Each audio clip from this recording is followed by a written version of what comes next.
wabarakatuh.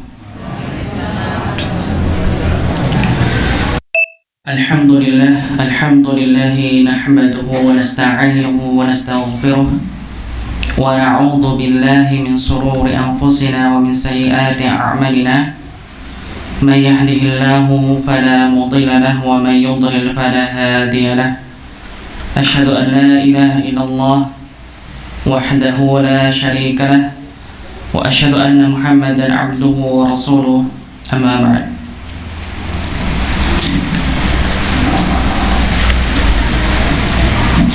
Qala Allah Ta'ala fi Kitabihil Karim, a'udzu billahi minasy syaithanir rajim.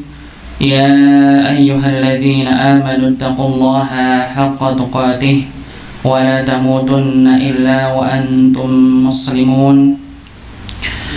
Wa qala Nabi sallallahu alaihi wasallam, wa majtama'a qaumun fi baiti min buyutillah yatluna kitaballah wa yatadarrasuna bainahum illa nazalat alaihimus sakinah wa ghashiyatuhumur rahmah wa hafathumul malaikah wa dzakarallahu fi man 'indah. Alhamdulillah, kita bersyukur pada Allah Subhanahu wa taala yang masih memberikan kita karunia-Nya yang begitu banyak, dan salah satunya adalah nikmat sehat yang kita rasakan pada malam hari ini, dan waktu sempat yang kita bisa gunakan untuk sama-sama menuntut ilmu, untuk sama-sama kita mencari ridha Allah Subhanahu wa taala. Saya di sini sebagai pembicara dan jamaah sekalian yang untuk mendengar mustami'. Maka sama-sama kita niatkan di sini semua untuk mencari ridha Allah Subhanahu wa taala dengan jalur kita menuntut ilmu. Dan sebelumnya alhamdulillah kita sudah menjelaskan bab berkenaan tentang bencana. Seperti yang kami sebutkan, kami sampaikan bahwa sebelum kita memasuki bab berikutnya, mungkin kita akan sedikit mengulang untuk mengingat materi yang pernah kita sampaikan sebelumnya, yaitu berkenaan tentang bencana. Dalam Islam, bencana juga dibahas, tempat untuk menggunakan berwudu, untuk menampung air untuk berwudu. Secara umum hukum asal tempat itu adalah mubah dengan jenis apapun bahannya, entah itu terbuat dari besi misalnya, atau dia terbuat dari kayu atau dari plastik atau yang lainnya, hukum asalnya adalah mubah, boleh. Karena setiap apa-apa yang ada di dunia ini, di bumi ini, sifatnya mubah untuk kita gunakan. Dalam kaidah sebutnya al-aslu fil asya'i al-ibahah. Setiap hukum asalnya, setiap sesuatu itu hukumnya mubah untuk digunakan, kecuali jika ada dalil yang melarangnya. Sebagaimana disebutkan pada subbab yang pertama berkenaan tentang hukum menggunakan bejana dengan bahan emas dan perak. Maka di sini para ulama menjelaskan bahwa ada hukum tersendiri, dan di sini adalah larangannya. Walaupun di sini disebutkan ada perbedaan ulama mengenai bagaimana jika digunakan selain dari makan dan minum. Kalau bejana atau tempat itu digunakan untuk makan dan minum, maka sepakat para ulama tidak membolehkan, melarangnya. Penggunaan bejana yang terbuat dari emas atau perak digunakan untuk makan dan minum. Dan bagaimana dengan penggunaan selainnya? Maka ada pendapat ulama yang tidak membolehkan. Tapi di sini kita sebutkan bahwa ada beberapa ulama yang membolehkan untuk digunakan selain dari makan dan minum. Tapi untuk zaman sekarang jarang kita dapati mangkok berbahan dasar emas, sumpit berbahan dasar emas, jarang sekali. Ya, tapi secara hukum maka lebih condong kepada membolehkan kecuali untuk makan dan minum. Jadi kalaupun misal begitu nih Bapak Ibu ingin berwudu menggunakan bejana di tempat air dengan bahan emas, maka dibolehkan. Ya. Tapi kalau masih bisa dihindari. Ya. Tapi di hadis yang dicantumkan di sini adalah lebih condong pada larangan menggunakan ketika makan dan minum. Ya, dikarenakan terlalu berlebihan. Menggunakan tempat makan yang dia terbuat dari emas atau perak. Berikutnya, penggunaan bejana yang dia rusak atau retak ditambal dengan emas atau perak. Maka di sini juga dibahas nih.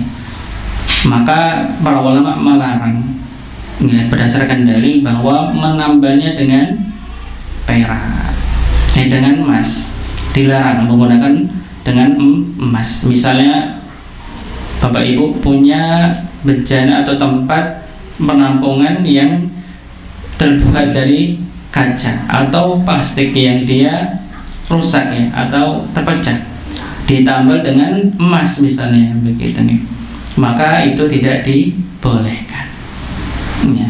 Tapi jika menggunakan perak dan kadar perak yang digunakan hanya sedikit, maka dibolehkan. Kalau emas maka tidak dibolehkan ya.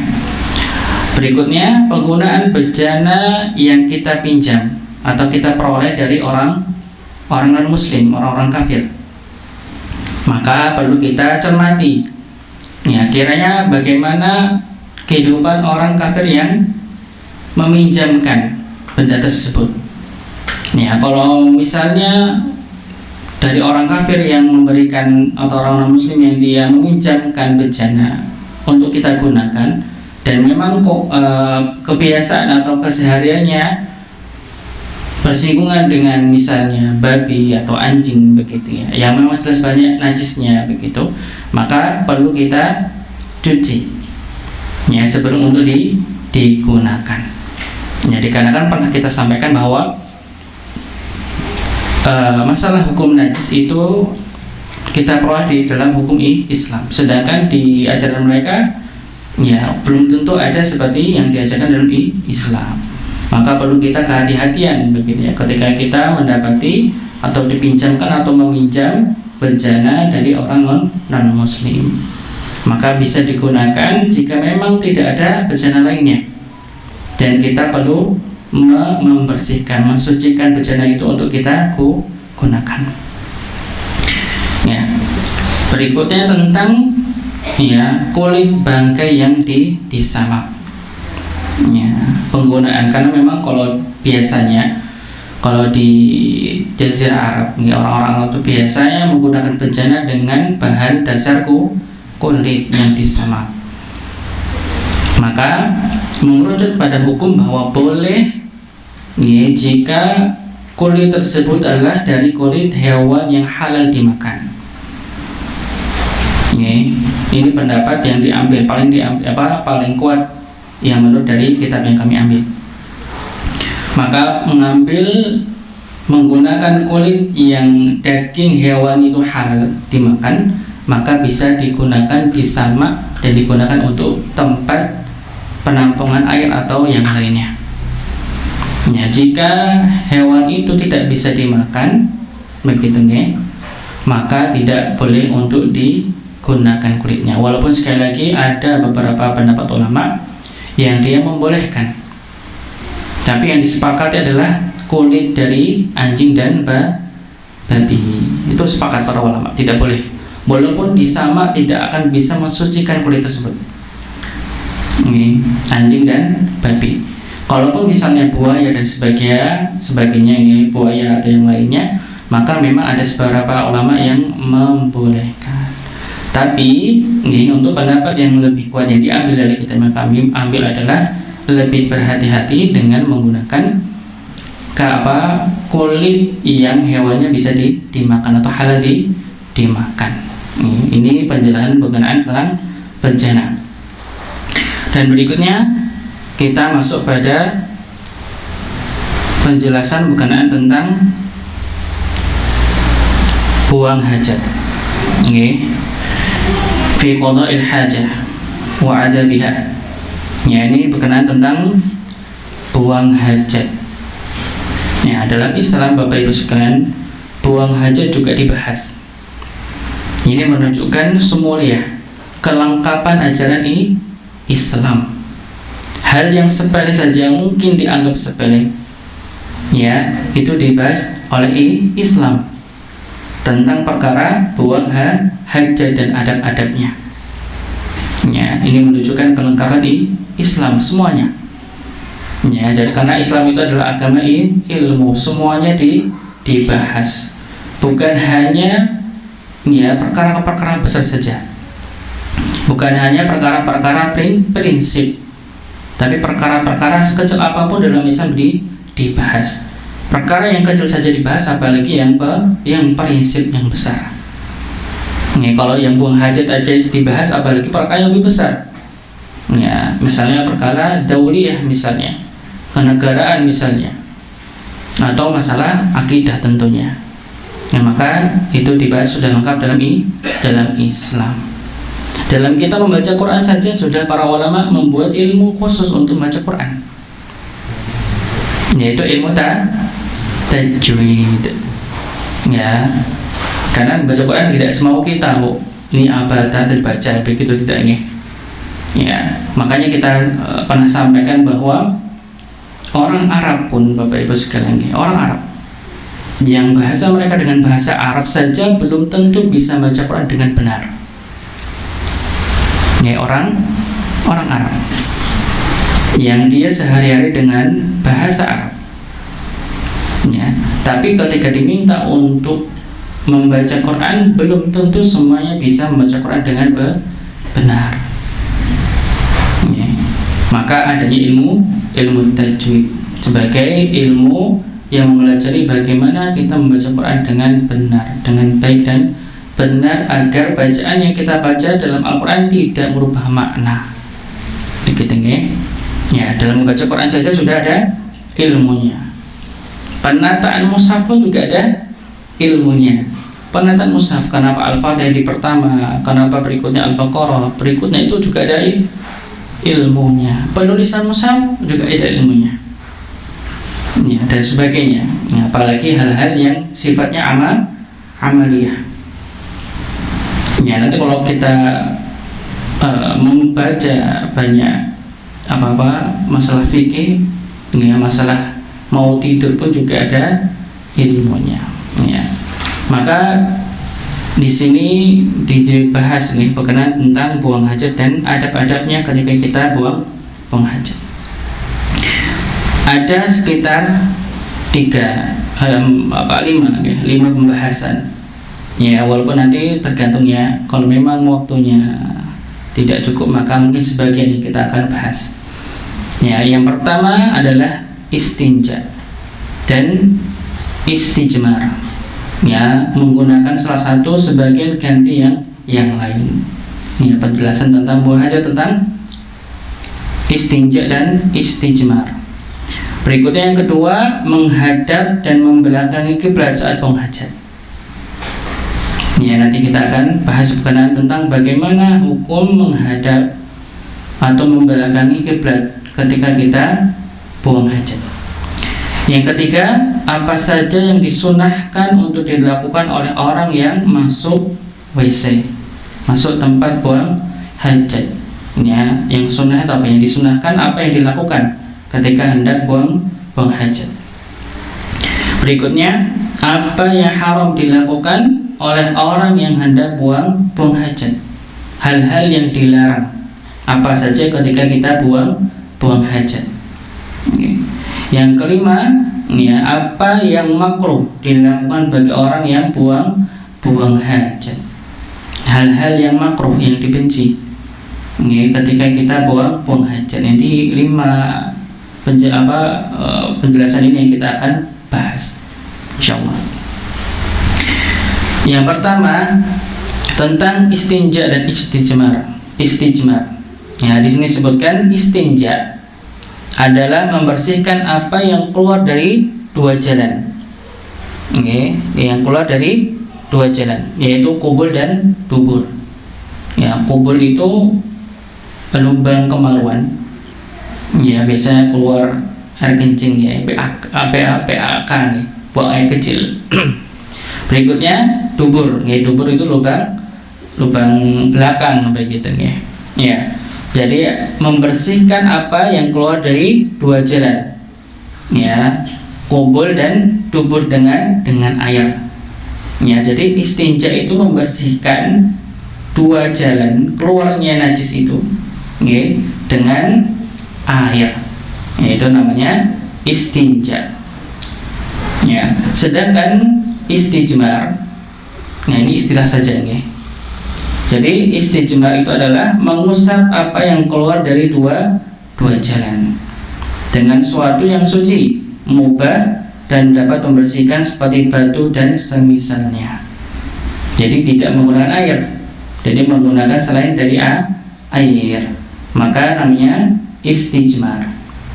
Ya, ini cara membersihkan dua jalan keluarnya najis. Ya, lubang depan maupun lubang belakang. Dengan dua cara tadi, ya, istinja dan istijmar. Ya. Berikutnya, ya, menggunakan salah satunya mencukupkan dari yang lain, karena hal tersebut dilakukan oleh Nabi. Disebutkan dari Anas radhiyallahu anhu, ia berkata, kana Nabi sallallahu alaihi wasallam yadkhulul khala'a fa ahmilu ana wa ghulamun nahwi idawatan min ma'in wa azatan fayastanji bil ma'. Ya, disebutkan dalam hadis Nabi sallallahu alaihi wasallam pernah masuk tempat buang hajat. Lalu aku dan seorang anak seusiaku membawa wadah kecil dari kulit berisi air dan tongkat pendek. Lalu beliau beristinja dengan air tersebut. Jadi beliau beristinja dengan air, membersihkan ya tempat keluarnya di situ dengan air. Maka beliau di sini disebutkan ya membawa wadah kecil berisi air, okay, dan tongkat pendek. Nah, di sini tongkat pendek untuk apa? Kenapa Rasulullah membawa tongkat pendek? Okay. Maka sebagian para ulama menjelaskan berkenaan tentang tongkat pendek ini. Yang pertama, biasanya Rasulullah SAW menggunakan tongkat pendek ini untuk menjadikan sutrah. Sutrah itu pembatas ketika sholat. Jadi biasanya Rasulullah setelah dari buang hajat, beliau berwudu. Setelah berwudu, beliau sholat 2 rakaat, dan beliau menggunakan tongkat kecil itu untuk sutrah, untuk pembatas sholat. Ada yang berpendapat demikian sebagian ulama. Ada sebagian ulama juga berpendapat untuk salah satunya menggali lubang dalam ketika buang hajat. Ya, ini sebagian ulama menjelaskan demikian, berkenaan tentang kenapa Rasulullah membawa tongkat pendek dalam perjalanan. Berikutnya hadis lain disebutkan, idza dhahaba ahadukum idal kha'iti falyastatib bi thalathati ahjarin. Ya, fa innaha yujzi'u anhu. Ya. Bila salah seorang dari kalian pergi ke tempat buang hajat, maka hendaknya dia membersihkan diri dengan 3 batu, karena ia sudah cukup baginya. Ya, maka hadis yang pertama ini dasar dalil bahwa beristinja menggunakan air. Rasulullah membersihkan juga menggunakan air. Yang kedua ini istijmar. Ya, biasa Rasulullah juga membersihkan ya setelah dari hajatnya menggunakan batu, menggunakan tiga batu. Dan berikutnya ya disebutkan dan menggabungkan keduanya lebih utama. Ya, jadi jika kita diurutkan, tentang afdalnya, lebih utama, maka penggunaan yang lebih utama adalah menggunakan keduanya, ya, istinja maupun istijmar. Ya, didahului dengan istijmar dulu, baru keduanya dengan istinja. Jadi pertama menggunakan batu atau selainnya, tisu atau yang lain begitu ya. Baru setelahnya menggunakan air. Ini yang terbaik, yang paling utama. Ya. Jika misalnya kita bisa mendapati keduanya, misalnya begitu nih. Ya. Jika misalnya kita dipilihkan dari keduanya, antara air atau tisu yang kita peroleh, maka setelah dari keduanya kita pakai, maka setelahnya yang kedua adalah menggunakan istinja, menggunakan air lebih utama. Baru yang ketiga istijmar. Jadi urutannya begitu nih. Jadi kalau misalnya menggabung keduanya lebih utama. Tapi setelahnya, jika misalnya kita menemukan keduanya, maka menggunakan air lebih utama dibandingkan dengan selain dari air. Karena tentunya Bapak Ibu sekalian nih, kalau misalnya kita menggunakan air untuk membersihkan dibandingkan dengan kita menggunakan batu, lebih bersih mana? Air dibandingkan dengan batu atau tisu selainnya. Ya, pastinya ketika menggunakan batu atau selainnya, pasti masih ada yang tersisa walaupun sedikit sekali. Tapi bagaimana ini hukumnya? Apakah sah-sah? Para ulama menyebutkan ya ma'fuan dia termaafkan. Ya, dengan ketika memang pastinya ada sisa begitu nggih. Ya, dibandingkan dengan itu. Tapi bagaimana kalau misalnya ya kondisi ketika kita mendapati bisa untuk istijmar ini tadi, langsung setelahnya kita menemukan air, ini bukan pengganti nggih. Kalaupun kita menggunakan istijmar saja itu sudah cukup, walaupun kita tidak istinja. Nggih. Tapi tadi urutannya. Nggih, kalau kita mendapati air maka lebih utamanya air. Ini jangan samakan dengan tayamum. Nggih, kalau tayamum kan kalau misalnya kita tidak mendapatkan air maka kita bisa menggunakan debu atau tanah. Tapi kalau misalnya kita setelah itu mendapatkan air maka kita ulang wudhu tersebut dan begitu nih. Nah, kalau istinja ini tidak seperti itu. Ya, kalaupun kita sudah istijmar maka sudah cukup dengan istijmar itu boleh. Ya, walaupun ya, sekali lagi lebih afdalnya adalah dengan menggunakan air istinja. Ya, sebutkan di sini ya, istijmar dilakukan dengan menggunakan batu atau apa yang berfungsi seperti batu, berupa benda-benda suci yang membersihkan dan mubah seperti tisu kertas, kayu dan lainnya. Ya, karena Nabi beristijmar dengan menggunakan batu, maka apa yang berfungsi seperti batu dalam hal membersihkan disamakan dengan batu. Nih, maka penggunaan selain dari batu yang memang dia bisa mensucikan maka dia boleh, tapi minimal 3 usapan. Menggunakan 3 usapan. Jadi istilahnya misalnya kita mau buang hajat begitu ya, langsung kita mau dengan cara istijmar, maka kita kumpulkan 2 batu untuk membersihkannya. 1 batu dibuang, 1 batu dibuang. Ya, tapi bagaimana ketika kita misal begitu menggunakan batu yang mungkin cukup besar lempengannya, maksudnya dia mungkin lebih lebar, apakah kita boleh 1 batu saja? Maka boleh ketika memang kita bisa memang lebar begitu ya, karena sifatnya di hadis ini bukan batunya yang dihitung tapi usapannya. Nih, kalau misalnya batu besar gitu ya, langsung digunakan usapannya mencukupi untuk 3 atau lebih dari itu, maka boleh. Nah, tapi bagaimana kalau misalnya 3 kurang bersih? Ya boleh lebih, tapi tidak boleh kurang dari 3. Kalau misalnya kita mendapati 3 ternyata belum bersih, maka boleh lebih dari 3. Ya, tapi bukan karena boleh dengan batu yang besar kita menggunakan tembok kamar mandi. Nggih, jangan nggih.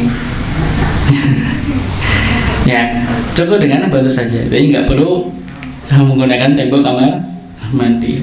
Ini kotor, nggih. Ya. Berikutnya disebutkan dalam hadis, nggih, berikutnya nahana ya'ni Nabi sallallahu alaihi wasallam an yantanjiya bil yamin wa an yantanjiya bi aqala min thalathi ahjar wa an yantaziya bi raji'in aw 'admin. Ya. Beliau yakni Nabi Muhammad SAW telah melarang kami untuk beristinja dengan tangan kanan. Okay. Beristinja dengan kurang dari 3 batu dan beristinja dengan kotoran hewan atau tulang. Nah, ini larangan, okay. Kita nggak boleh ketika membersihkan 2 jalan itu menggunakan tangan kanan. Okay. Maka menggunakan tangan kiri, karena tangan kanan untuk makan. Maka suatu yang kotor menggunakan tangan kiri, ya, jangan menggunakan tangan kanan.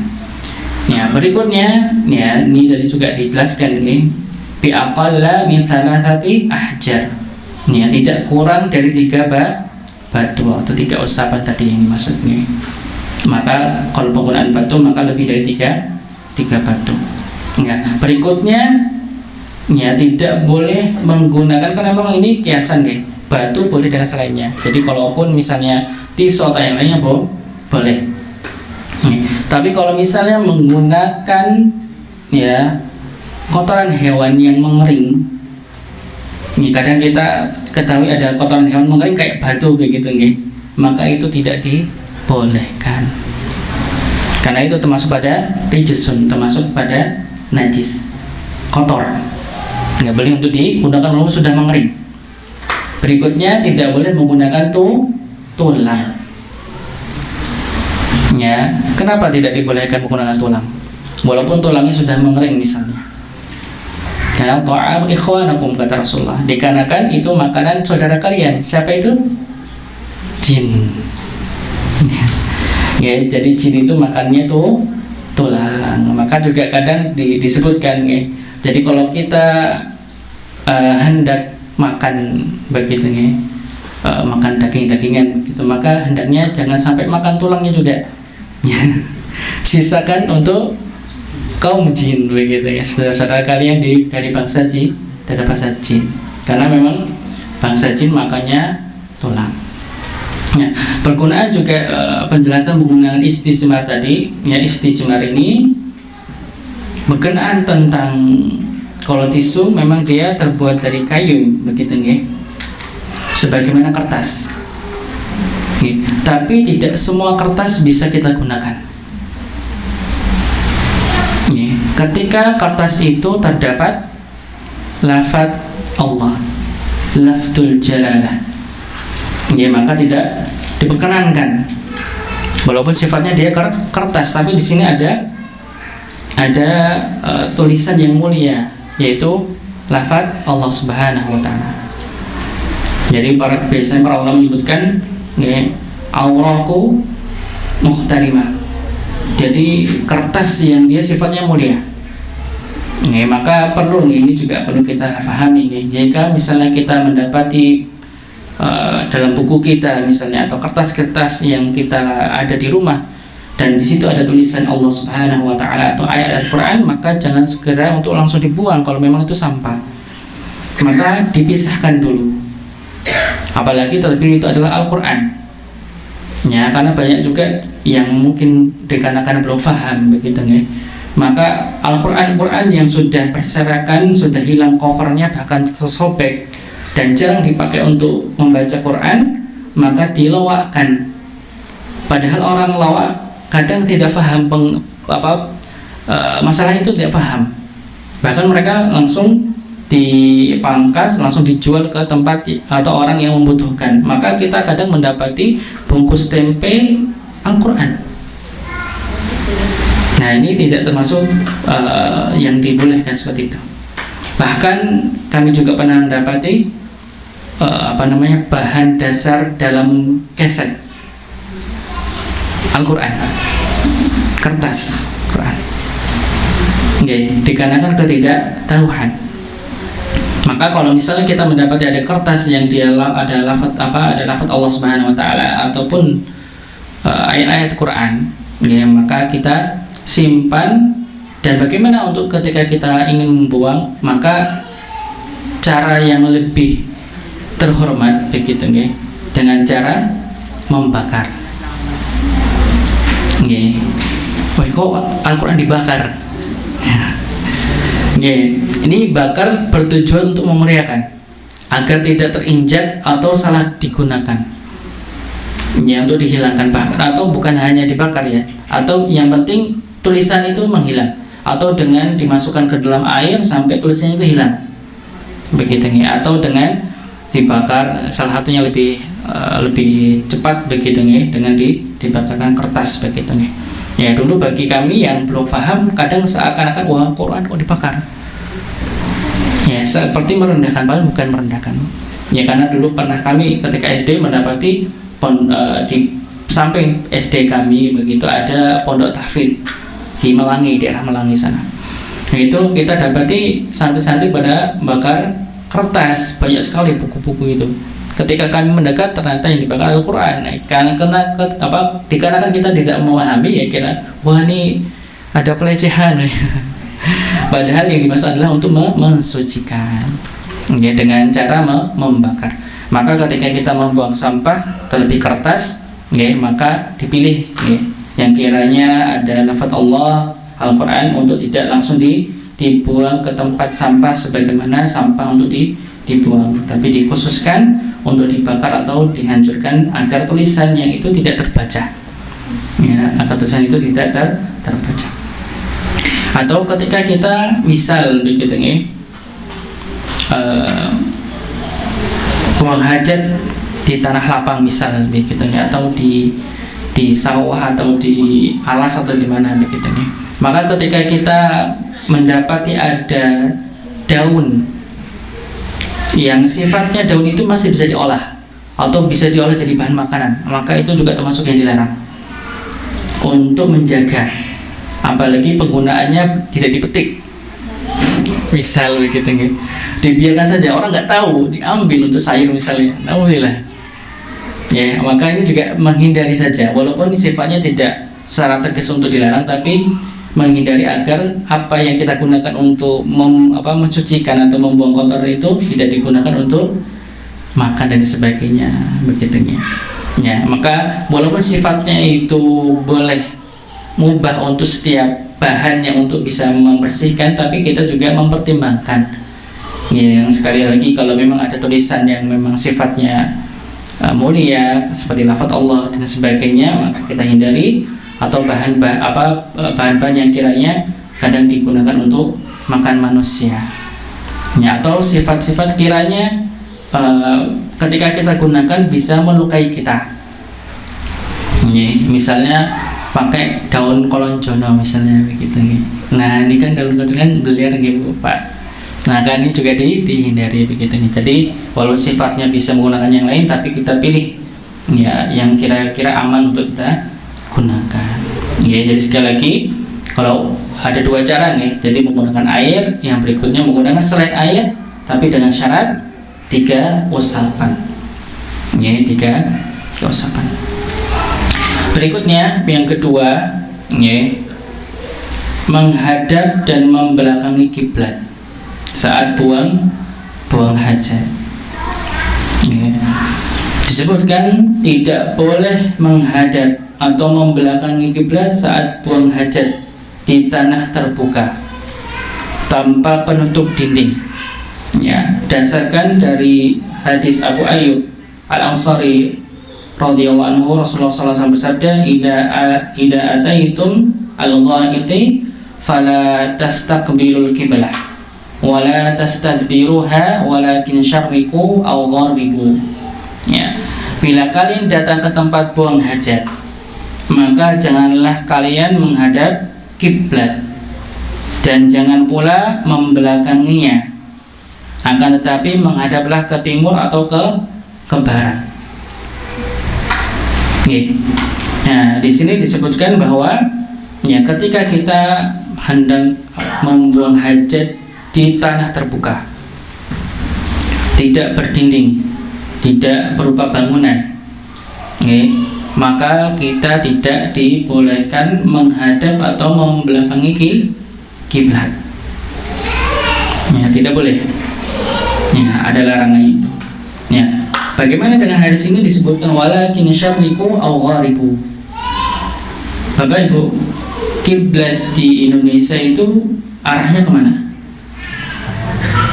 Kemana? Barat. Nah, di sini syariqu aw gharibu.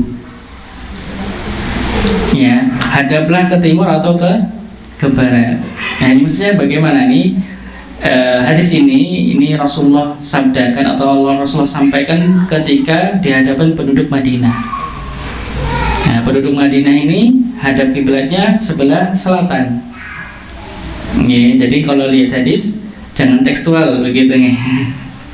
Nanti langsung hadap barat nanti begitu nih. Maka di sini Rasulullah bersabda atau menyampaikan hadis ini, menyampaikan larangan ini ketika di hadapan penduduk Madinah. Maksudnya itu ini biar tidak salah paham.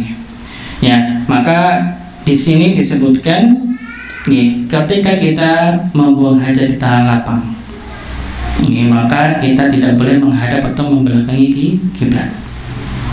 Ya, sedangkan ketika kita buang hajat yang itu berupa bangunan atau ada dindingnya, maka ini juga dijelaskan. Ya, Abu Ayyub berkata, kami datang ke Syam, lalu kami melihat banyak WC dibangun menghadap kiblat. Maka kami berpaling darinya menghadap ke arah lain dan memohon ampun kepada Allah. Ini pengalaman dari Abu Ayyub nih. Ketika pergi ke Syam, mendapati WC-nya ini kebanyakan menghadap kiblat. Ya, maka beliau berpaling darinya. Jadi beliau berpaling dari arah lain, langsung beliau meminta ampun kepada Allah Subhanahu wa taala. Ya.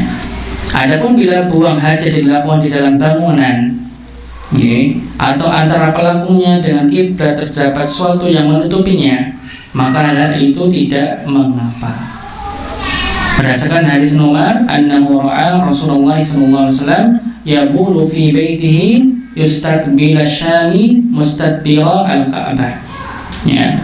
Ibnu Umar, ini Abdullah bin Umar, anaknya Umar bin Khattab radhiyallahu anhu, bahwa dia melihat Rasulullah SAW buang air kecil di rumahnya menghadap ke Syam dan membelakangi kiblat.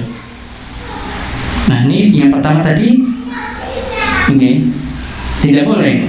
Nah, tapi di sini Rasulullah dilihat oleh Abdullah bin Umar pernah membelakangi kiblat. Ya. Dan ini disebutkan ini Rasulullah ketika itu buang hajatnya ketika di rumahnya Hafsah. Di rumahnya Hafsah. Hafsah itu salah satu istri Rasulullah. Dan Hafsah anaknya siapa Bapak Ibu? Kalau Aisyah anaknya Abu Bakar, sahabat Nabi.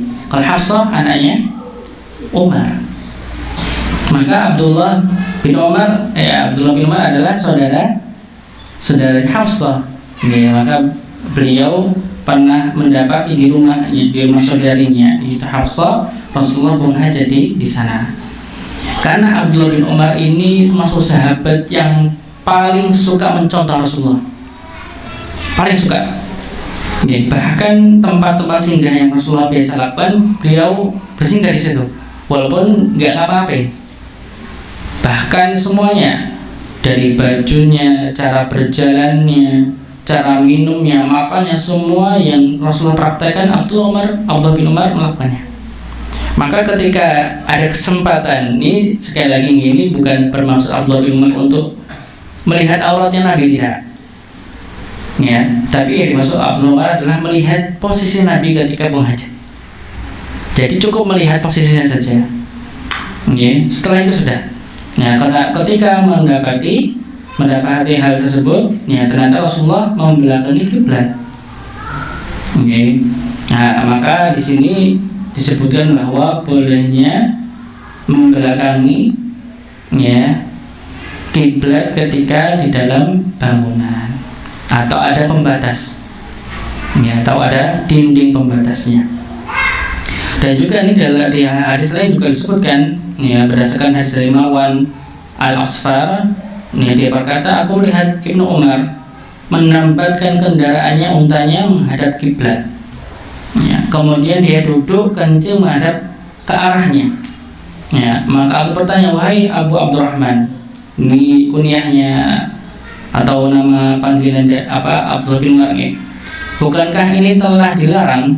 Dia menjawab, iya benar, ya, akan tetapi yang dilarang dari hal tersebut adalah bila dilakukan di tempat terbuka, ya, sehingga bila di antara kamu dengan kiblat terdapat suatu yang menutupimu, maka tidak mengapa. Sekali lagi, ini ada pendapat yang membolehkan ketika ada pembatasnya, ada dindingnya, ada bangunannya. Tapi sekali lagi, para ulama menyimpulkan di sini ada 3 pendapat. Yang pertama, tidak boleh, mau dia di dalam bangunan maupun di luar bangunan, atau dia di luar dari pembatas, maka tidak boleh menghadap atau membelakangi kiblat.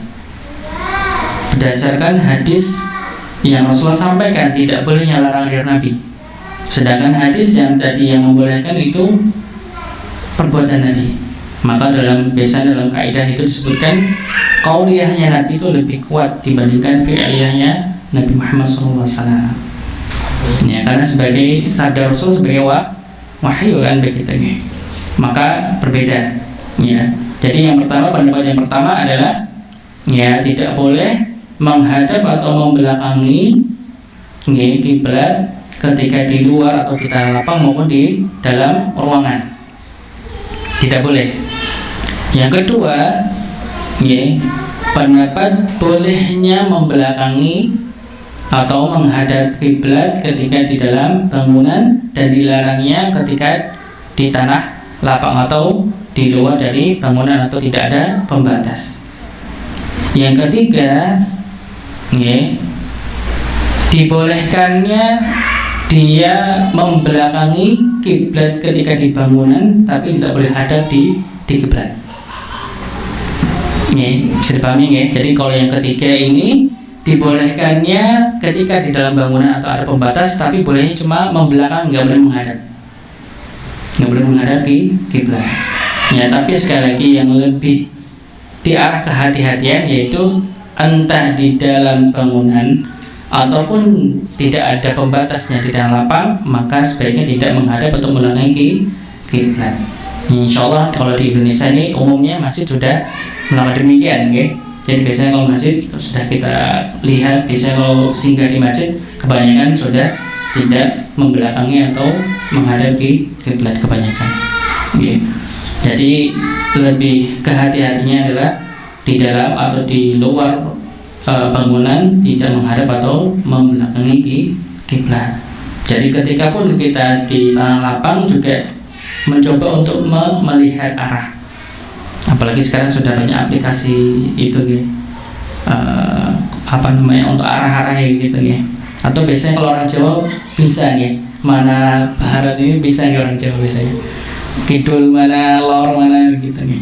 Kalau saya pribadi belum bisa, nggak bisa mana guys, nggak bisa membaca arah angin, ya. Berikutnya yang ketiga, ya, apa saja yang disunahkan untuk dilakukan oleh orang yang masuk WC, ya.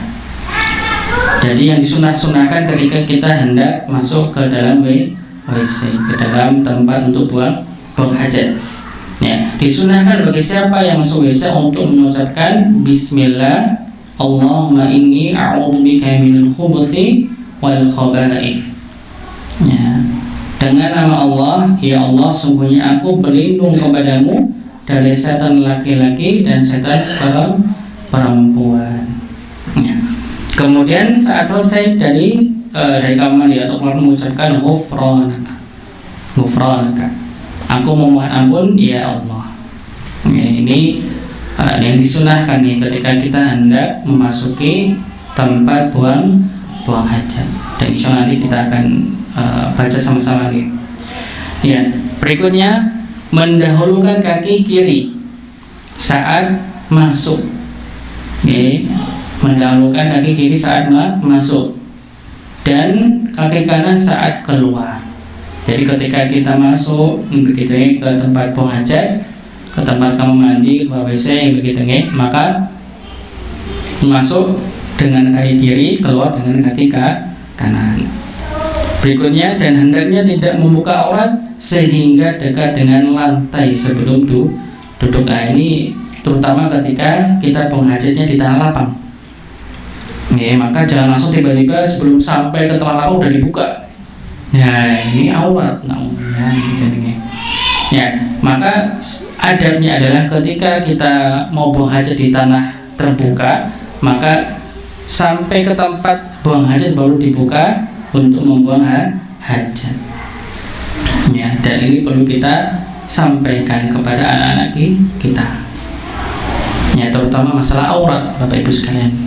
Mungkin banyak di kalangan masyarakat yang belum atau mungkin lupa begitu untuk menyampaikan batas aurat seorang laki-laki maupun perempuan.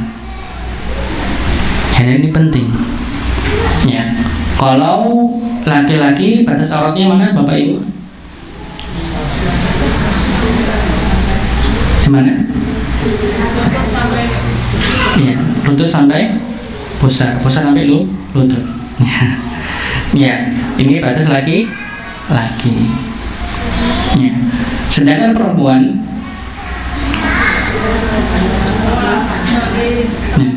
semua kecuali telapak tangan dan muka, wajah. Jadi kalau perempuan, apalagi perempuan maka lebih terperinci lagi masalah aurat. Maka seluruh tubuhnya adalah aurat kecuali wajah dan telapak tangan. Bahkan sebagian ulama menjelaskan yang dimaksud ini adalah aurat ketika sholat, selepasnya semua aurat. Ini sebagian ulama sebagian ulama bahkan menyampaikan bahwa yang dimaksud dari sini adalah ketika sholat, maka auratnya seluruh tubuh kecuali wajah dan telapak tangan. Tapi setelah sholat maka seluruhnya aurat ditutup semua. Apalagi ini pendapat ulama yang mewajibkan niqab, mewajibkan cadar begitu Walaupun ada sebagian ulama memahaminya ini di luar sholat ataupun di dalam sholat. Jadi semua yang ada pada diri perempuan adalah aurat. Maka ini perlu kita sampaikan ke anak-anak kita. Maka hijab wajib untuk dikenakan untuk seorang perempuan, dan kewajiban seorang bapak untuk menyampaikan, karena sebagai kepala keluarga, bukan hanya kepala keluarga, anak laki-lakinya, semuanya yang dia laki-laki di keluarganya punya kewajiban untuk mengingatkan saudarinya, ibunya, untuk menggunakan hijab untuk menutup auratnya. Apakah suara termasuk aurat, suara perempuan? Arwatan aurat. Kalau dalam hadis jelas yang aurat itu seluruh tubuh kecuali wajah dan telapak tangan. Jadi suara bukan masuk pada aurat. Tapi, ada tapinya, yang dilarang adalah ketika suara perempuan itu disengaja dilembutkan atau mendayu di hadapan orang yang bukan mahramnya, dan dianjurkan di hadapan suaminya. Dari ini ada ilmunya, maksudnya ada ilmu psikologi. Laki-laki itu suka kalau istrinya manja suaranya dibandingkan dengan ketegasan. Karena ketegasan kadang laki-laki itu milik saya, ketegasan gitu.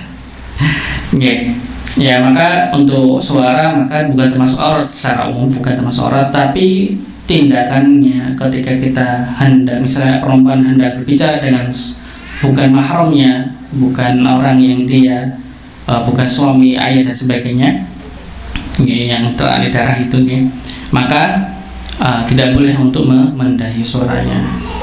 Dikhawatirkan orang yang mendengar itu terdapat penyakit dalam hatinya yang bisa merubah sikap atau jadi kegeeran. Oke. Ya, khawatirnya itu, khawatirnya itu. Ya. Kita lanjutkan berikutnya disebutkan dalam hadis disebutkan kharajna ma'a Rasulullah sallallahu alaihi wasallam fi safarin wa kana Rasulullah la ya'til baraza hatta yataghabba fala yura. Ya, kami keluar dalam sebuah safar bersama Rasulullah sallallahu alaihi wasallam dan beliau tidak datang ke tanah padang pembuangan untuk buang hajat, sehingga beliau menghilang bersembunyi sampai tidak terlihat. Nah, ini sikap Rasulullah ketika beliau buang hajat di tanah lapang atau di luar dari bangunan atau tidak ada pembatas, maka beliau berusaha untuk menghindar dari pandangan manusia agar auranya tidak tersingkap, agar auranya tidak terlihat. Ya. Berikutnya hadis juga dari Ali, dia berkata Rasul bersabda, sitru ma bainal jinni wa awrati bani adama idza dakhala khala'a an yaqula bismillah. Ya, penutup antara mata jin dengan aurat manusia bila dia masuk WC adalah ucapan bismillah. Jadi kalau ini salah satu sunnah ketika kita hendak masuk ke dalam tempat pembuangan buang hajat, maka diawali dengan bismillah. Kegunaannya apa? Untuk menjaga dari pandangan jin.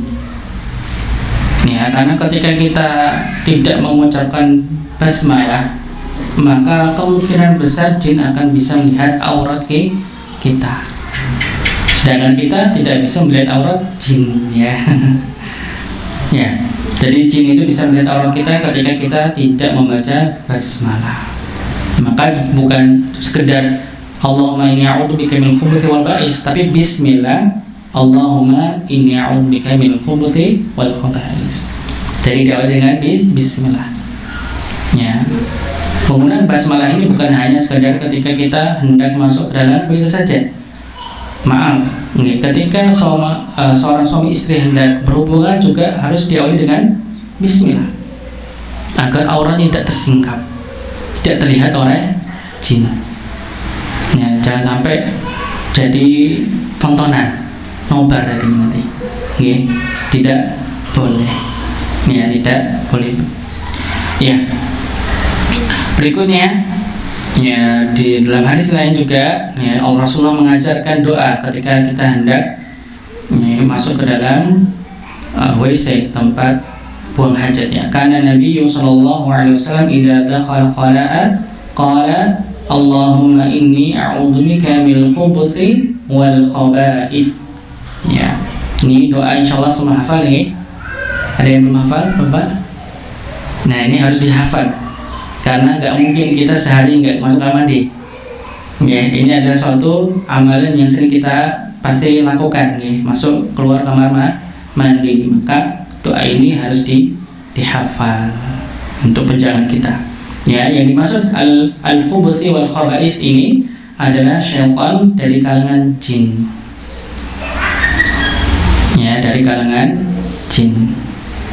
Jadi makna setan atau makna syaitan itu lebih condong pada sifat. Maka ada setan jin, ada setan manusia.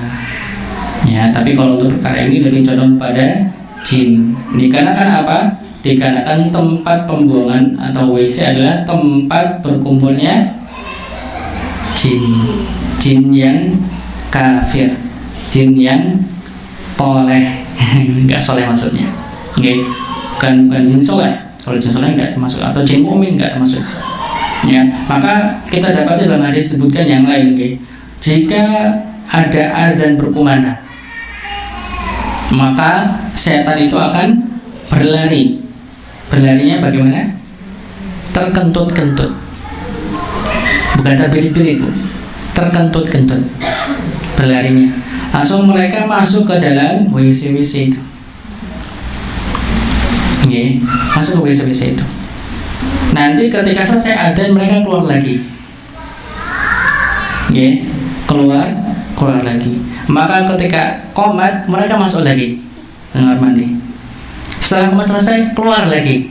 Dan saatnya mereka untuk menggoda manusia hendak sholat sampai mereka lupa sama Tuhan yang disembah. Keingatnya adalah jemuran di rumah. Ingatnya masakan atau sayur yang belum diangetin atau sengaja sholat agar kunci rumahnya hilang, teringat lagi. Begitu ya. Nah, ini yang dilakukan oleh syaitan. Ya, jadi kadang kalau misalnya kita sholat begitu nih Bapak Ibu, ternyata kok pas sholat itu malah ingat sesuatu yang lupa. Jangan berbahagia dulu ya. Karena bisa jadi itu adalah jebakan setan. Agar apa? Kita biar nggak khusyuk dalam sholat. Nah, nantinya ketika kita tidak tahu itu perangkap setan, nanti setelahnya ketika kita lupa suatu atau kehilangan suatu, kita arahin, nanti sholat dulu, nanti ingat. Niatnya sudah salah tadinya. Niat sholatnya sudah salah, bukan untuk beribadah, tapi untuk cari sesuatu yang hilang. Dan itu terjadi.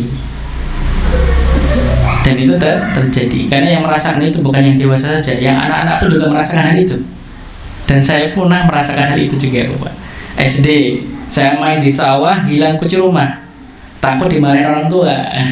Karena orang tua kerja semua, begitu ya. Saya mau kembali ke rumah nggak bisa karena kuncinya hilang. Saya sholat duhur, ingat. sholat duhurnya di sawah karena pas itu posisinya kita di sawah luas begitu ya. Nggak ada kesempatan kalau mau ke masjid itu sama teman-teman gitu. Sudah kita jamaahnya di gubuk begitu nih, jamaah sholat di gubuk. Langsung pas sholat tuh ketemu, ingat ternyata ketinggalan dan saya tahu posisinya masih yang begitu. Kok sedetail itu, saya heran juga. Padahal sawah itu laut luas begitu nih. Kalaupun kita cari kunci yang kecil agak susah untuk kita cari, tapi masya Allah ya, ketika sholat itu saya tahu di mana posisinya, tahu di mana. Ketemu begitu ya, ketemu alhamdulillah. Nah setelah itu ketika ada sesuatu hilang, saya berpikir nanti sholat tadi ingat ya begitu jadinya. Dan itu memang terjadi Pak. Dan itu termasuk tadi talbisul iblis ya, termasuk pada perangkap setan. Ya, jangan sampai kita demikian. Jadi setan itu tidak kalau kita lihat dari riwayat hadis tadi ya, ketika azan mereka pergi kembali lagi, qomat pergi kembali lagi, dan ketika sholat malah mereka menggoda. Jadi setan itu orangnya sifatnya semangat untuk menjerumuskan manusia. Tidak ada kata menyerah. Dia untuk menyesatkan manusia.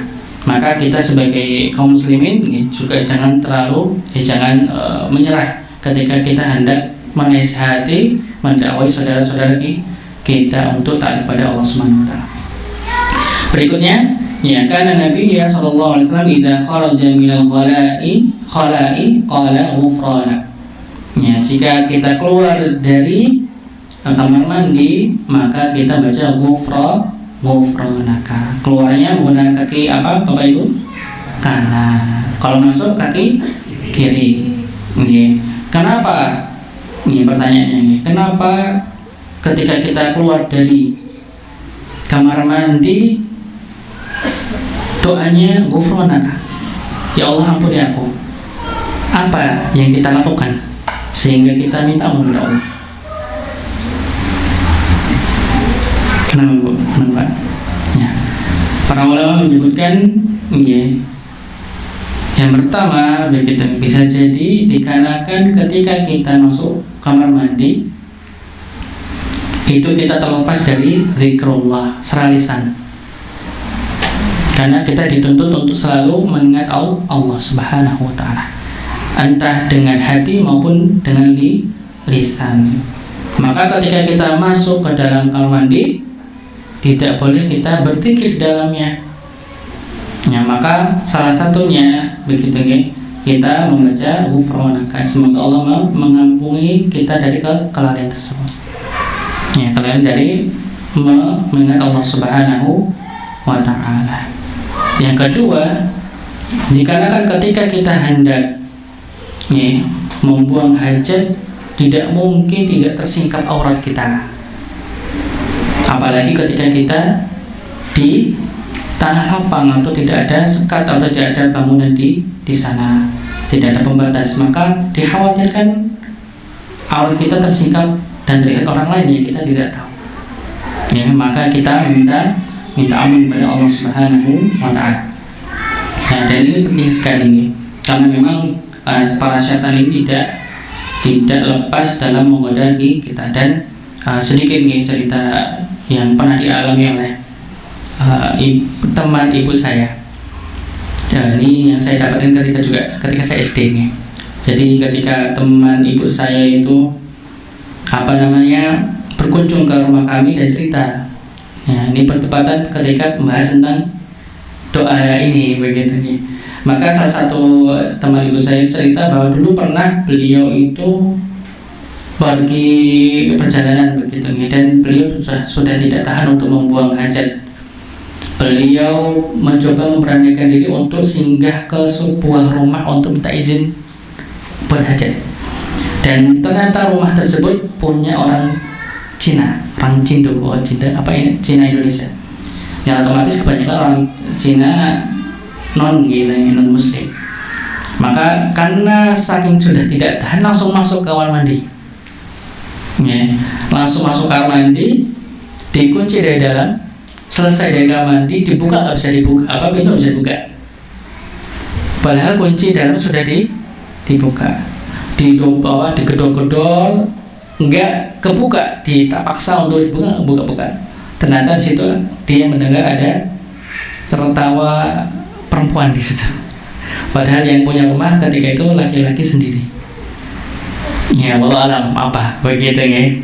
Tapi ini kisah yang kami pernah dapatkan dari Tuhan. Karena kisah itu saya mencoba ketika SD nggak lupa baca. Karena ada ketakutan dari masa kecil gitu. Dengar cerita dari teman ibu saya itu, jadi teringat kisah itu. Jadi kalaupun saya masuk kamar mandi ketika kecil begitu ya, nggak lupa untuk bacaan doa ini. Okay. Karena memang itu wilayah mereka, dan agar orang kita tidak tersingkap oleh mereka dan tidak digoda, diganggu oleh mereka ketika kita buang hajat. Ya, berikutnya disebutkan dalam hadis Ibnu Umar, anna Nabi sallallahu alaihi wasallam kana idza arada hajatan la yarfa'u thawbahu hatta yad'uwa minal ardi. Ya, bahwa Nabi sallallahu alaihi wasallam apabila hendak buang hajat, maka beliau tidak mengangkat bajunya sampai benar-benar dekat dari tanah agar tidak terlihat auratnya. Jadi beliau kalau misalnya buang hajat ya, di tanah lapang apalagi begitu ya, maka beliau tidak membuka auratnya sampai kepada tempat ketika hendak buang hajat, agar auratnya tidak terlihat. Ya, sekali lagi kita mengajarkan anak kita batas aurat agar tidak sembarangan untuk membuka auratnya, terlebih anak perempuan. Ya, di sini disebutkan thawbahu, ini baju Rasulullah. Ini yang kita juga perlu ketahui baju yang dikenakan oleh Rasulullah SAW itu beda dengan baju yang digunakan orang Arab sekarang. Ya, jubah, gamis dan sebagainya, itu bukan baju yang dikenakan Rasulullah SAW. Baju Rasulullah itu bukan seperti itu. Baju Rasulullah itu lebih mirip dengan sarung yang kita gunakan. Ya, dan didesain untuk kita menutup auratnya begitu.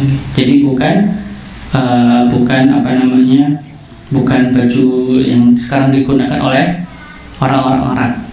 Maka ini sedikit kita sampaikan ya, karena ada sebagian orang yang menyampaikan bahwa menggunakan jubah adalah suatu sunnah. Ya, suatu sunnah jubah, gamis dan sebagainya, pakai sorban dan sebagainya begitu. Ini bukan termasuk pada sunnah. Yang sunnah adalah ketika kita menggunakan baju khas daerah kita masing-masing, yang biasa digunakan oleh daerah kita masing-masing. Ya, kalau di sini kita pakai batik misalnya begitu, baju koko, itu yang lebih condong kepada sunnah, ya, bukan baju yang dipakai orang-orang sekarang begitu.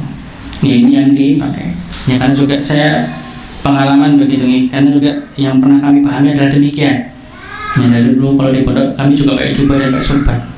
Ini kali kalau saya salah pakai surban.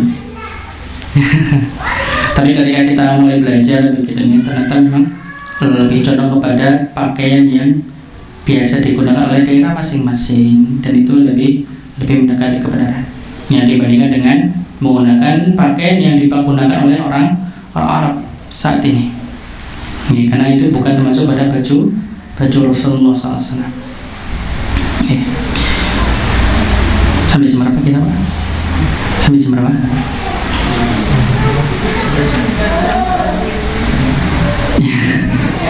Ya, ini masih ada berapa? 2 nih kalau nggak salah. Ini mungkin kita cukupkan nih, nanti takutnya terlalu lama. Nanti kita gunakan Bapak ini untuk tanya jawab nih. Jika ada yang mau bertanya berkenaan tentang bab ini, dipersilakan untuk ditanyakan. Ini bagi penanya, nih, monggo nih. Kalau ada yang mau ditanyakan, nanti dapat topres ini, buku. Ya, Pak. Ya. Kalau tempat saya itu kamarnya nggak ada pintunya tanpa closing, gimana ya, Pak?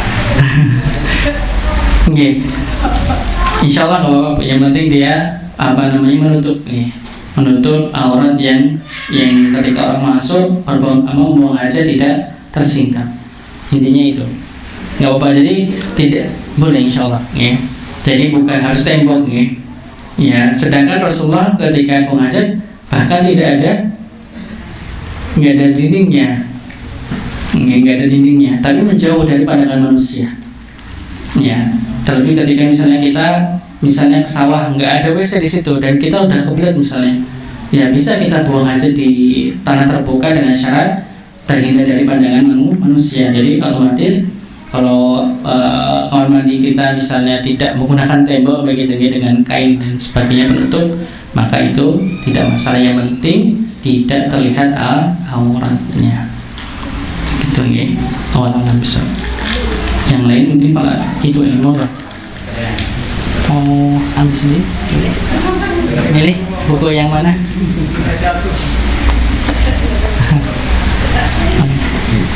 Satu.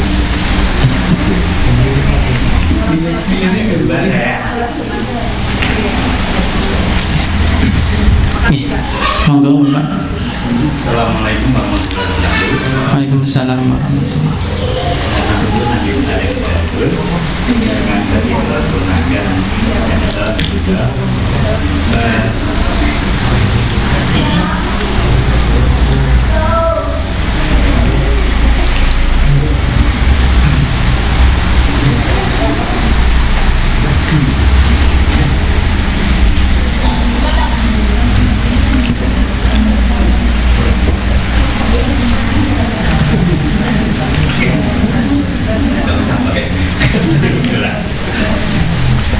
Lalu itu masyarakat bahwa untuk memegang benda tadi harus tangan kiri gitu ya, ya kan?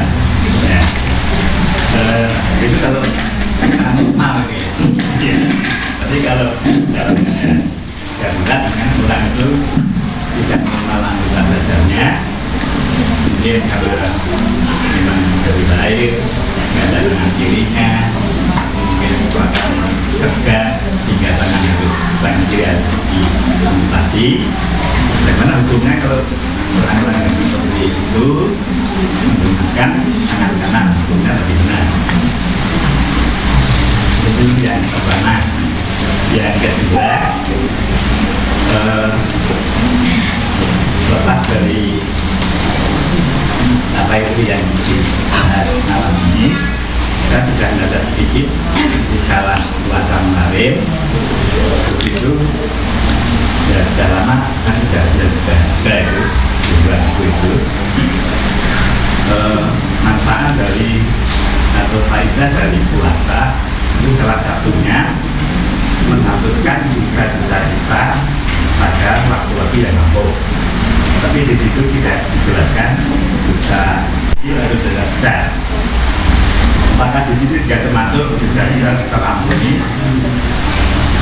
Dalam bulan masuk itu tidak diampuni.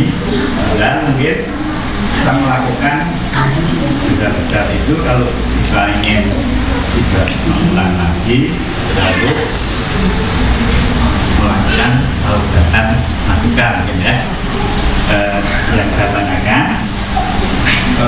syarat-syarat untuk taubatan nasuka itu apakah ada doa-doa yang tertentu, syarat yang lain untuk kita lakukan.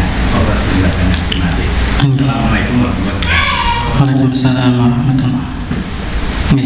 Yang pertama, jika saat ini posisi perbedaan, maksudnya ketika mungkin tangan kirinya tidak ada dikarenakan bawaan lahir maupun kesalahan kerja dan sebagainya, maka ya walau mungkin dengan menggunakan tangan kanan bisa digunakan, mungkin dimaafkan dikarenakan darurat tidak ada. Kalau mau diceboi juga boleh bagi diizinkan.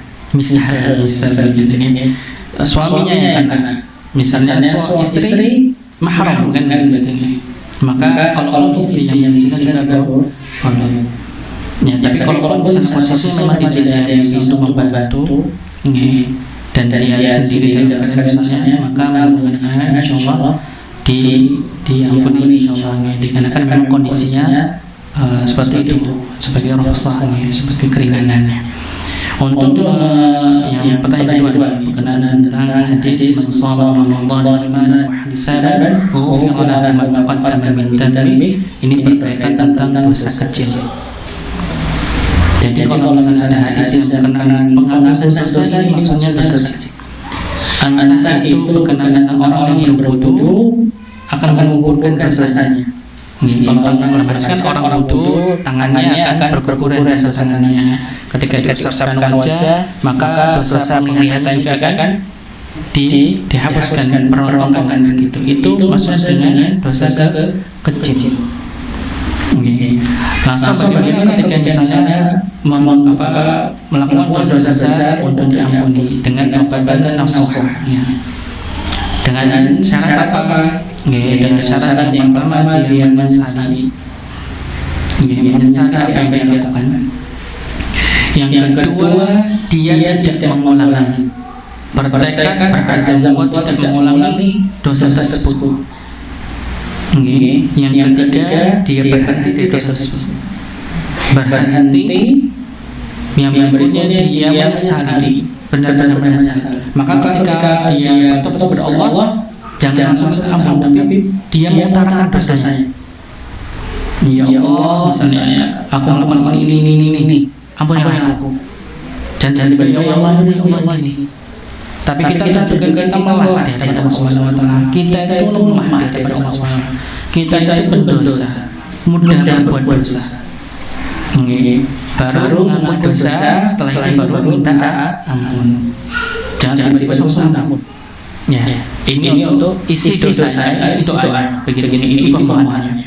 Walaupun kita diawali secara umum dengan mengucapkan atau membaca nama-nama Allah Subhanahu wa taala, terutama pada sifatnya Al-Ghafur. Ya Ghafur, ya Ghafur. Diulang terus berulang kali. Dengan sifat-sifat yang lain juga enggak apa-apa. Ya Rahman Rahim, untuk mendapatkan rahmat Allah Subhanahu wa taala.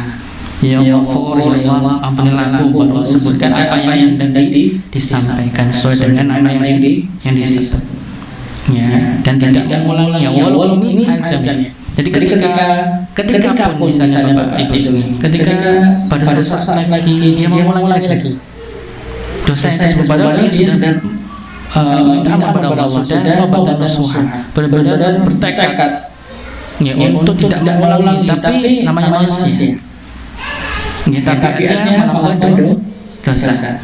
Maka ketika dia melakukannya kembali begitu ini, maka ketika dia bertobat, maka ketika memang tobat berikutnya dia juga sama-sama kuat untuk bertekad tidak mengulangi lagi, insya Allah diampuni. Dan Allah Maha tahu mana yang bertobat yang sungguh-sungguh dan mana yang tidak. Dan kebanyakan orang yang bersungguh-sungguh dalam tobat, dia pasti tidak akan mengulanginya kembali. Tapi sekali lagi, manusianya tidak bisa lepas namanya dari dosa, dan kadang malah mengulanginya kembali. Tapi ketika kita mengulangi kembali, segera untuk bertobat. Wasari'u ila maghfiratin min rabbikum. Bersegera, jangan menunda. Jangan menunda ketika kita berbuat dosa, segera untuk bertobat kepada Allah Subhanahu wa taala. Bahkan Allah Subhanahu wa taala menyampaikan dalam hadits qudsi, Allah Subhanahu wa taala ini selalu membuka tangannya, maksudnya menerima tobat, mau di malam hari maupun di siang hari. Ya, laila wa nahar. Ketika malam siang hari Allah akan mengampuni dosa hamba-Nya yang bertaubat sampai matahari terbenam di arah timur barat.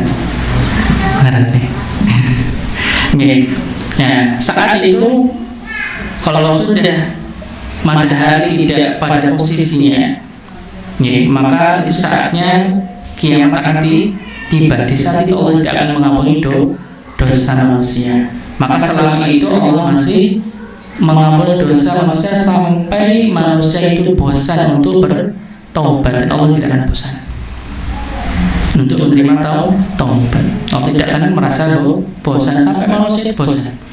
Dan jangan sekali lagi Bapak ini untuk sama share dari saya ini. Ketika kita pahami bahwa manusia itu melakukan dosa dan ada tabiatnya untuk melakukan dosa. Tapi sebaik-baik orang yang melakukan dosa adalah orang yang bertaubat. Maka jangan sampai kita dengarkan bisikan ini. Ini salah satu bisikan yang sering terjadi bagi orang-orang yang melakukan dosa, yaitu adalah ketika jangan tobat, nanti juga ngulangi lagi. Ada bisikan kadang seperti itu, bisikan dari ghaib yang bisiki jangan bertobat, nanti juga ngulangi lagi. Malu sama Allah. Ini adalah tipuan iblis, tipuan setan itu. Karena perintahnya segera untuk bertobat. Jangan ketika kita banyak melakukan dosa dan kita ulangi lagi, berusaha untuk tidak melakukan, ulangi lagi. Begitu ini, maka jangan berhenti untuk bertaubat. Jangan dikira kita selalu mengulangi lagi dan kita malu pada Allah, ya. Aku nanti mau tobat lagi malu sama Allah. Ini adalah tipuan dari iblis. Dan Allah tidak suka kalau ketika seorang hamba dia melakukan dosa tapi diam saja, seakan-akan tidak pernah korban, tidak melakukan dosa. Nah, dan ini lebih baik dibandingkan orang melakukan dosa terang-terangan. Orang melakukan dosa dan dia menyampaikan dosa itu kepada orang lain, maka tidak ada ampunan baginya. Orang yang dia melakukan dosa dan dia mengumumkan atau memamerkan dosa yang dia lakukan, atau menceritakan dengan bangganya dosa yang dilakukan, maka bisa jadi Allah tidak akan mengampuni dosanya, karena dia sudah bangga dengan dosa yang dilakukan terang-terangan di hadapan manusia. Maka kedudukan orang yang bertobat itu tinggi di hadapan Allah, mulia di hadapan Allah dibandingkan orang yang tidak melakukan pertobatan kepada Allah Subhanahu wa taala. Begitu mungkin Pak. Sekian lagi yang ini mau Bapak. Ini yang mana? Bisa ada 40 alasan kenapa imam lebih baik daripada harta atau yang lain yang kiat-kiat tetap istiqomah, 10 kaidah suci jiwa. Ini 31 tuntunan hidup berkah dan panjang umur ala Nabi. Maka silakan ya.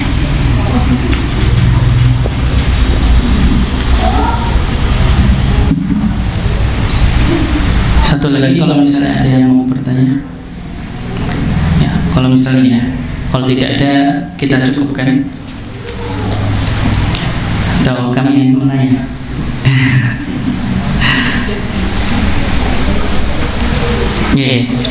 Ya, jika tidak ada pertanyaan, kami yang menanyakan. Ini masih ada 3 buku. Ini ada 40 alasan mengapa ilmu agama lebih baik daripada harta.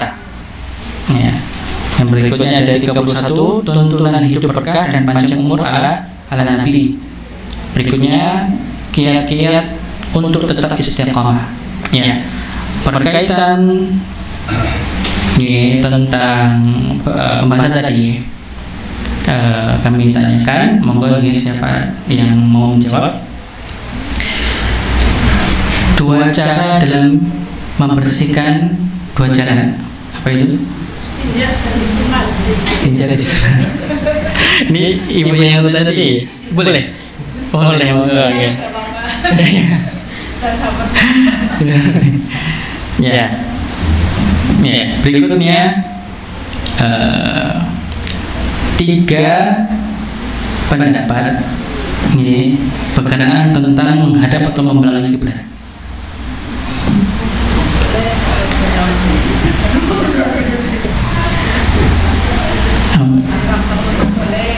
Boleh.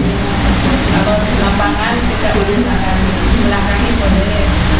Kalau di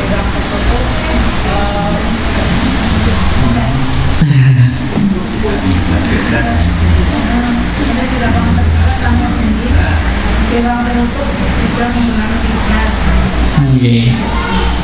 Yang 3 boleh di dalam ruangan dengan membelakangi kiblat. Ini boleh lagi. Yang lain? Sudah terakhir nih. Apa kegunaan, ini kami tadi sudah sebutkan ini. Apa kegunaan tongkat yang dibawa Nabi? Untuk apa? Ban satunya? Ya, dibuat untuk saudara. Ibunya lagi ya. Ya. Ya. Monggo nanti ibu ambil diberikan ke siapa yang ibu pengen ya. Silakan. Ya, boleh dikasihkan ke siapa gitu. Atau ke suaminya juga boleh. Iya, atau ke anaknya boleh.